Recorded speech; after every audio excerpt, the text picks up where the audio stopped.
એક જ સત્તા છે ને અત્યારે, બીજી ક્યાં સત્તા છે કે ભાજપ સિવાય? મુદ્દા તો મીડિયમ વર્ગને ક્યાં એક મુદ્દા લાગે વળગે. કોંગ્રેસ ભાજપ પણ વિપક્ષ હોવો જોઈએ, આપણે એવું માનીએ. અત્યારે જે ચાલે છે એ બધું એક દારૂ ચાલે છે ટૂંકમાં. પછી તો જોઈએ હવે ઈવીએમ. એટલે તમને પણ એવું લાગે છે ઈવીએમ થી બધું સેટ થઈ શકે એવું? અંતે તો મશીન જ છે ને, ચલાવવા વાળા માણસ છે. શું મુદ્દાઓ ધ્યાનમાં રાખશો? હું કાંઈ ન કહી શકું અત્યારે આ બાબતમાં. તમે કઈ વિચાર જ નથી કર્યો? હજી કાંઈ વિચાર જ નથી કર્યો. નમસ્કાર, હું છું ભૂમિ જાની અને આપ જોઈ રહ્યા છો સત્યાર્થ મંથન.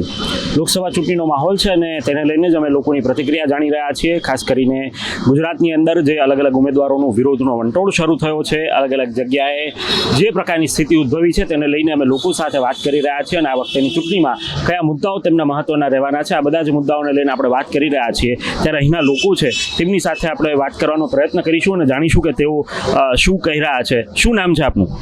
મેયરભાઈ. મેરભાઈ, શું કહેશો? રાજકોટના જ છો? રાજકોટના જ છો? શું મુદ્દાઓ આ વખતે ચૂંટણીમાં રહેવાના? ચૂંટણી વિશે તો કાંઈ એટલું બધું છે નહીં કાંઈ. વોટ તો આપો છો, વોટ આપે. તો શું લાગે છે એમ વોટ કયા મુદ્દાઓને ધ્યાને રાખીને આપ આપશો? એક જ સત્તા છે ને અત્યારે, બીજી ક્યાં સત્તા છે કે ભાજપ સિવાય? આ વખતે એ લોકો કહે છે 400 પાર અમારી સીટો આવશે. તમને લાગે છે 400 પાર આવી જશે? થઈ શકે. વન સાઇડેડ જ ચાલશે બધું? એક જ સાઈડ છે લોકશાહી. તો આ વખતે તમે વોટ આપવા જશો ત્યારે શું મુદ્દાઓ ધ્યાનમાં રાખશો એમ? મુદ્દા તો મીડિયમ વર્ગને ક્યાં એક મુદ્દા લાગે વળગે. મધ્યમ વર્ગને કયા મુદ્દાઓ સૌથી વધારે સ્પર્શી રહ્યા છે, અસર કરી રહ્યા છે? મોંઘવારી. સરકાર તો એવું કહે છે કે અમે મોંઘવારી હટાવી દીધી છે. મોંઘવારી તો એમને લાગે છે, પબ્લિકને થોડું લાગે છે. અને રાજકોટના ઉમેદવારની વાત કરીએ તો પાછલા વર્ષમાં 10 વર્ષમાં મોહનભાઈએ જે કામ કર્યું હોય એમાં આપણને આઈડિયા નથી ઉમેદવારમાં. બીજા પાસે રિવ્યુ લઈ લો તમે. લોકો ચોક્કસથી આ જ મુદ્દે વાત કરી રહ્યા છે. યુવાનો પણ છે, તેમની સાથે પણ વાત કરવાનો આપણે પ્રયત્ન કરીશું. અને પાછળ આપ જુઓ, મારી સાથે બીજા લોકો પણ છે, તેમની સાથે પણ વાત કરીએ અને જાણીએ કે તેઓ આ વખતેની ચૂંટણીમાં શું વિચાર કરી રહ્યા છે. શું નામ છે આપનું? મેહુલભાઈ. મેહુલભાઈ, ઇલેક્શન મુદ્દે શું કહેશો? ઇલેક્શન મુદ્દે સારું જ છે. કોંગ્રેસ ભાજપ પણ વિપક્ષ હોવો જોઈએ, આપણે એવું માનીએ. અત્યારે જે ચાલે છે એ બધું એક દારૂ ચાલે છે ટૂંકમાં. વન સાઇડેડ ચાલે છે.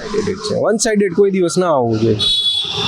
તમને લાગે છે આ વખતે ભાજપ તો એવું કર્યું છે 400 પ્લસ અમે લોકો જીતીશું? ગુજરાતમાં તો 26માંથી 0 તો નહીં પોસિબલ થાય. 3-4 સીટ તો જશે કોંગ્રેસને.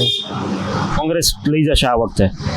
રાજકોટની સીટની વાત કરીએ તો ભાજપમાં અત્યારે અંદરો અંદર પોતે બાજે છે, એટલે થશે એવું કંઈ. પછી તો જોઈએ હવે ઈવીએમ. એટલે તમને પણ એવું લાગે છે ઈવીએમ થી બધું સેટ થઈ શકે એવું? અંતે તો મશીન જ છે ને, ચલાવવા વાળા માણસ છે. રાજકોટના છો આપ? હા, રાજકોટ પ્રોપર. રાજકોટની સ્થિતિ પર વાત કરવી છે. રાજકોટમાં જે સાંસદ 2 ટર્મથી ચૂંટાયા એમના કામો વિશે શું કહેશો? જે લોકોને જરૂર હતી, રાજકોટની જરૂર હતી, એ સંતોષાય છે ખરા? હા, ઘણી અંશે મહદ અંશે કરેલું છે એમને. રેલવેમાં પણ 2-3 ટ્રેન અવેલેબલ અપાવી છે. બ્રિજના પણ સારા કામો, રોડ રસ્તામાં પણ સારું છે.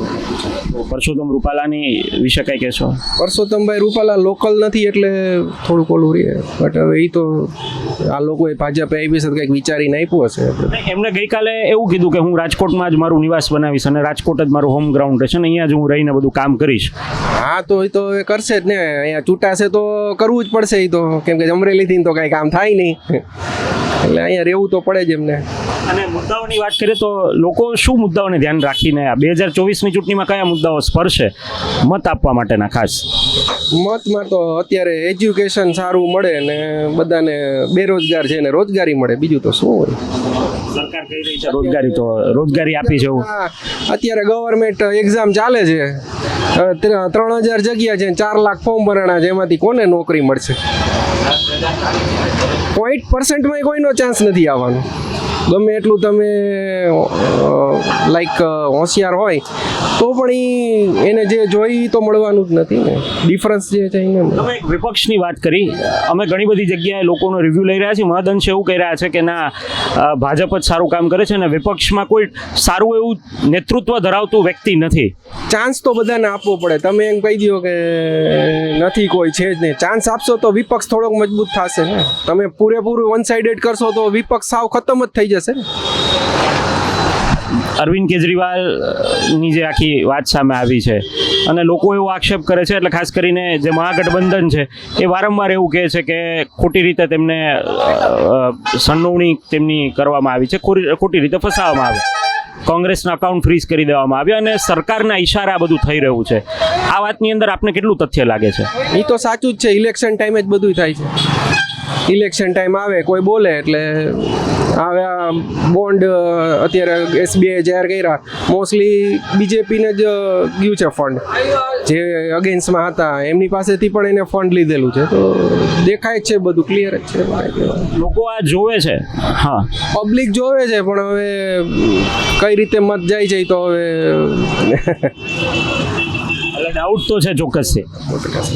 હા જ, એટલું બધું પર્સન્ટેજ તો નો જ મળે જે રીતે જીતે છે. જે રીતે રાજકોટના વિવાદ ઉપર શું કહેશો? પરસોત્તમ રૂપાલાને બદલાશે ખરા એવું લાગે છે? લાગે તો છે, કેમ કે હવે વધુ પડતું વધતું જાય છે એટલે શક્યતા ખરી.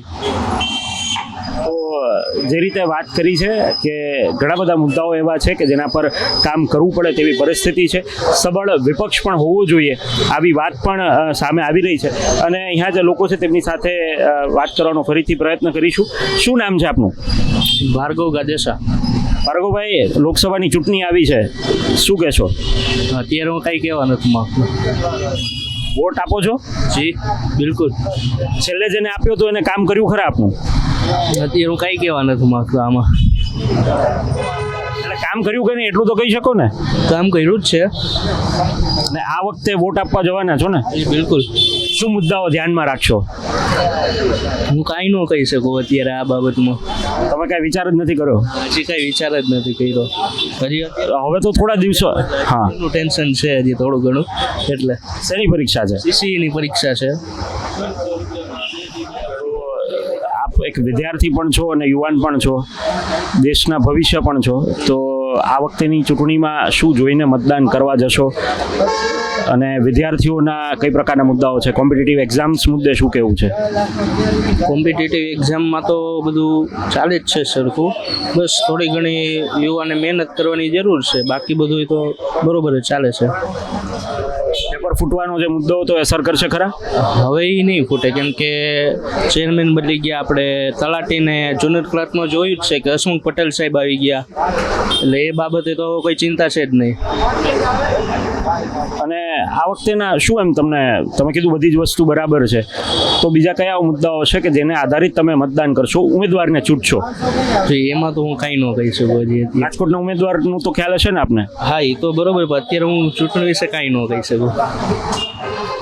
તો પરસોત્તમભાઈને તક આપશો ખરા? હું કાંઈ ન કહી શકું અત્યારે. એમનું કાંઈ હજી જોયું જ નથી તમે? નહીં, એનું હજી કાંઈ જોયું જ નથી. તો કહી રહ્યા છે એમનું કાંઈ હજી જોયું જ નથી અને એટલા માટે હજી એ મુદ્દા પર કોઈ વિચાર નથી થયો. વધુ લોકો સાથે પણ વાત કરવાનો પ્રયત્ન આપણે કરીશું.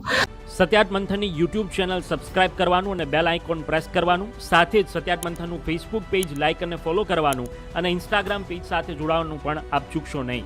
અત્યારે બસ આટલું જ. મને આપશો રજા. આપ જોડાયેલા રહો સત્યાર્થ મંથન સાથે. નમસ્કાર.